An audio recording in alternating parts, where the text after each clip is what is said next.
Somebody, somewhere, for the love of God, please stop the Mets train. These guys can't win to save their lives. It's insane. I don't remember last time I saw anything like it. Second highest payroll in the league, and they can't win. They're on 12 losses in a row. Oh, my gosh. It's the Hold My Ball podcast. Let's talk about the poor, very rich Mets.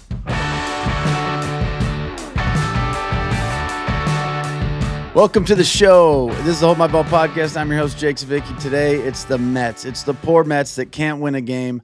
I hate to say I saw this coming, but I'm going to tell you right now, I saw this coming. No, I can't lie to you, actually. I didn't see this coming, but I'm not surprised by this. I did say that I think the Dodgers are going to win the World Series, and I think their toughest route is going to be probably in the NLCS when they have to play the Mets. I did think the Mets are going to be very good this year. I did pick Juan Soto for MVP. None of that is looking good. I'm not even disappointed, though. I'd prefer that my predictions look like garbage at the expense of the Mets looking like garbage. Because ever since the Juan Soto deal, I have just not been a fan of how they were built. I think paying one guy that much money, if he's not Shohei Ohtani and he brings in that much money in his first year, when you pay a guy $700 million and he brings in that money right away, it makes sense. When you pay a guy $700 million and it's Juan Soto who doesn't bring in a fraction of the money that you're paying him, that ain't it. That just ain't it. He's been out with a little calf strain. They missed the playoffs the first year he's there. He's out with a calf strain right now. You're paying this dude $315,000 per game, which he's missed 15. So you've already paid him what? Almost $5 million this year to not play, and that's only been 2 weeks? What a joke, huh? I mean, there's not a worse contract in all of sports. I'm convinced. I don't care what he does. He's going to come back. He's going to get in the lineup. I think he's the toughest out in all of baseball. I really do. But I just don't think he's an awful team guy as far as the public perception goes. And that's really just based off what he said. He came in as the highest paid player in all of baseball in history and was like, listen, guys, I'm not a big clubhouse guy. I'm not trying to hang with you guys. I just want to go home. I want to come here and do my business, try to win a game and get out of here.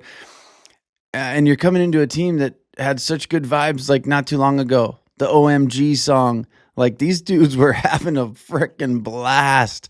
Lindor was shining. He was in his mode. He was in his zone. And now he looks like he hates baseball. I mean, dude, you paid Juan Soto to ruin your organization. That's what you did. And I like it. I think that's what you get for chasing a big old fish. $70 million. You know what you could have got for $70 million? You know the 3 or 4 guys you could have got for $70 million? This is my problem with this team. If you're sitting here looking at them going, how do they lose 12 in a row? Number one, it's bad luck, because to lose 12 baseball games in a row when you're a big league team with the second highest payroll is actually difficult to do. That is very difficult. I'd argue it's just as improbable as winning 12 in a row. It really is. A lot of things got to go right to win 12 games in a row, and a lot of things got to go really wrong to lose 12 games in a row. But when you look at the lineup, it goes Simeon, Lindor, Luis Robert, Bichette, Melendez, Alvarez, Beatty, Vientos, and Carson Bench. Does that sound like a second highest payroll lineup to you?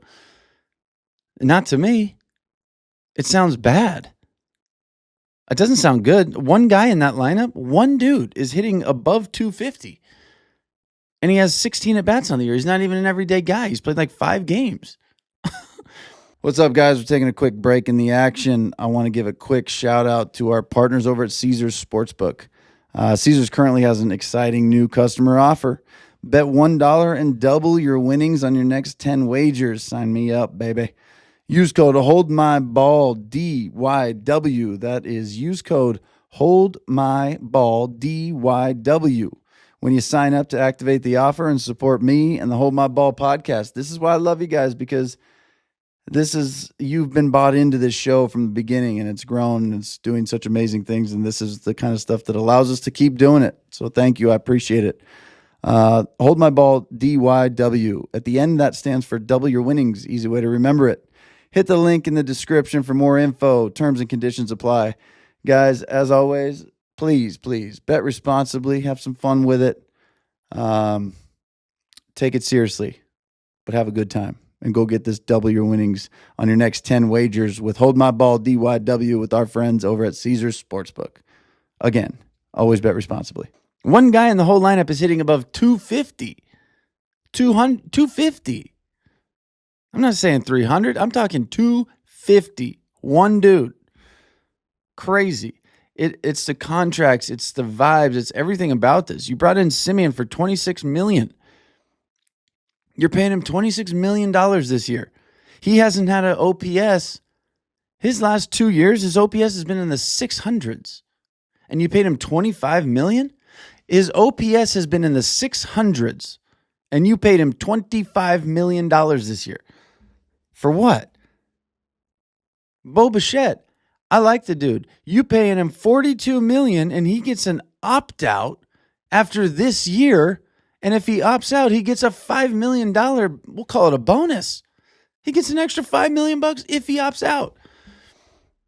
What is this contract? Is he bought in for the long term with the Mets? Hell no. He's not even bought in for this year. He got $42 million. He's going to get another $5. He's going to make $47 million. He's going to peace out and go to a winner because this place is in shambles. Anybody with an opt-out after this year is opting the hell out of here. 100%.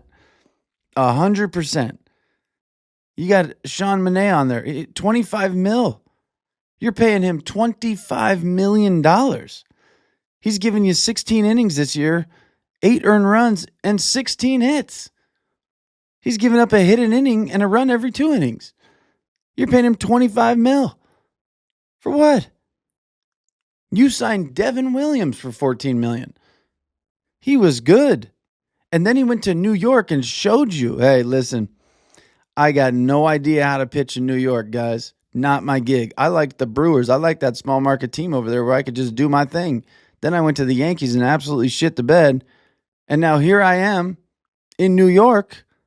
You thought my 5 ERA season in the Bronx was bad? Guess what? We're off to a 10 ERA this year.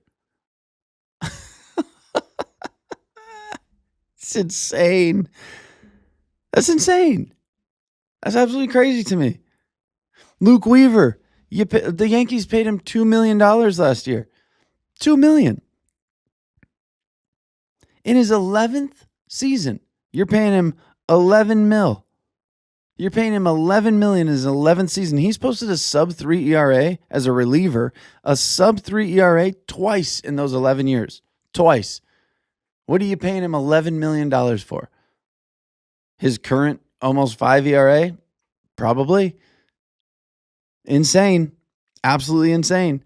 And the crazy thing is the pitching is what has kept him around. They've lost 12 straight, but the pitching is hanging by a thread trying. But you're last in the league. The Mets are, this lineup I read to you earlier is last in the MLB in runs. They've scored 75. 75. The top like 4 teams that are in runs scored are in the 130s. You're talking a 60 run difference. They've played like 23 games and they have 70 something runs. 73, I think, or 76. You're scoring 3 a game. The second highest payroll in the league is scoring 3 runs a game. Yeah, they're missing Juan Soto. That's great. That's one guy. Will he make it in turn? I think so. I think he's going to help significantly when he comes back. I think he comes back today. We'll see. Do they break the streak today? Maybe. Maybe they do. And maybe it's a nice breath of like relief and maybe they just start playing good baseball. I think there's a good team somewhere in here, but my God, I just think it's the Juan Soto effect. I truly believe it's the Juan Soto effect of me. I don't care who you are. If you're in the clubhouse and you're doing your thing and a guy like that walks in as the highest paid dude in all of baseball, and the first thing he basically tells you as a teammate is, I'm not going to be a good teammate other than the 3 hours that this field I'm here and this game's going on. Other than that, I'm out. You know what would help them bust out of this slump right now is going out as a team and just being like, forget about it. Let's go get some drinks. Let's go out. Let's have a night. Let's just go be together outside of baseball where it's going awful for us, and let's go somewhere where we just have a good time. That would probably be a good thing to do. I don't know what they do. Maybe they have. Maybe they've tried it. Maybe they're trying everything. They need a slump buster, every single one of them. It's crazy to watch because the teams that are good are teams with culture. And I think the Mets culture and the clubhouse that they've created it's just obvious. And look, I've been there as a coach. This is not comparing myself to any major league stuff. My last season coaching high school baseball, I did it for 9 years. My last season, we lost 11 games in a row towards the end. 11 in a row. After like 6, my assistant coaches looked at me in the dugout one day and they're like, we ever going to win another game? And I immediately went, no. Nah. No, we're not. And the way we lost probably 5 of those 11 games, we weren't a great team. But the way we lost 5 of those 11 games was like, it was like you looked after the game and just went, how's that possible? How did that happen? So I understand the losing because 1, you're not playing good baseball, and 2, because you're every break that could go against you goes against you. I've been there. I've seen it. I know that this has happened to the Mets a couple times in this 12-game losing streak, but at the big league level, you got to be able to find a win somewhere. So I believe in like this was always going to happen, right? These Mets were always going to lose 12 games in a row. It might be 13, might be 15, might be 20. It might end at 12. Whatever it does, it was always going to happen. There's nothing they could do to avoid it. There's nothing they could have possibly done to avoid a 12-game losing streak, and there's nothing they could possibly do to avoid or derail what's going to happen next. If they win tomorrow, they were always going to win. If they lose, they were always going to lose tomorrow. I truly believe in that. It doesn't mean we don't have control, but like I was always going to be sitting right here, right now, filming this podcast. You were always going to be driving, watching, listening, sitting down, doing whatever you're doing right now. Like you are always going to be hearing these words that I'm speaking right now. Always. It doesn't matter what you say. Like, hey, no, because if I would have, turned left, 10 years ago instead of right, my whole life would be, you were never going to turn left. Your whole life wouldn't have been different. You were never going to turn left. It's not in your DNA. It's not in your genes to turn left. You were always going to turn right. You're always going to end up right where you are right now. As you're listening to this, as you're watching this, you're always going to watch this. You're always going to hear this. Well, no, because I could have turned my YouTube onto something. No, you were never going to do that. You're always going to be right here. I think that's crazy. I think the reason I subscribe to that idea is because it truly helps me not like kick myself for certain decisions. And I don't, that doesn't mean I fly by the seat of my pants. Whatever happens, happens. It started when I started my own business. I screwed up so many things in the beginning because I didn't know what I was doing, and I stressed about it, and I'm like pissed I did it. I should have never bought this. I wasted all that money. I eventually went, I was always going to buy that. That's how I learned. So it just turns some of the negatives into like a true, like, well, that was always going to happen. So now what can I learn from it? What do I need to get out of this? It's just I think it's a way we should all kind of see life as a big journey, not just like a roller coaster of like, oh, I was in control and I screwed up. Maybe you weren't as much control as you think. How about them apples? Real tangent rabbit hole went off on right there. But my point is the Mets were always going to be going through a 12-game losing streak in 2026. That's just the way it was going to be. So that's what they are now. And it's very interesting to see. Do I think they're going to get out of it very soon? I do. I certainly do. Do I think Soto's going to help? 100%. Do I think there's a good team in there? I picked them to make it to the NLCS against the Dodgers for a reason. Was I incredibly wrong as things look right now? Yeah.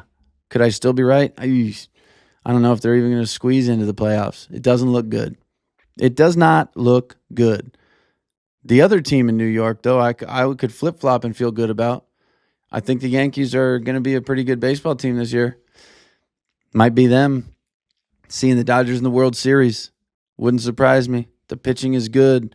The sticks are there. They'll come around consistently. I think at some point they're decent now. They're doing enough because the pitching is good. They're going to get Cole and Rodon back there. The Yankees look good to me. They look good to me. Padres look good, but I don't see them doing much. I would love to. I just don't. I don't see them doing too much. They're playing really well. They haven't had a series other than I think the Pirates that they've played a team above 500. Every team they've played is like in the 400 win percentage.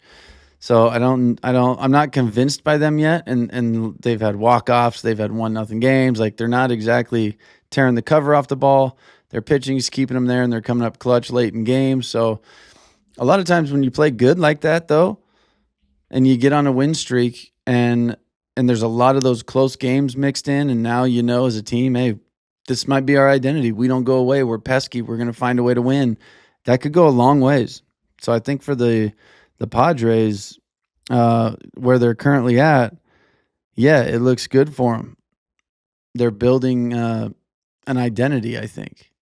And that's the most important thing. That's really, when you have a good team, I think the season is to be used as let's build our identity so we know who we are at the end of the season in playoffs. I think that's what they're doing. I think they're doing a good job of it. Wouldn't be surprised to see them be very successful this year, but also wouldn't be surprised to see them not be as successful this year as they may look to be right now.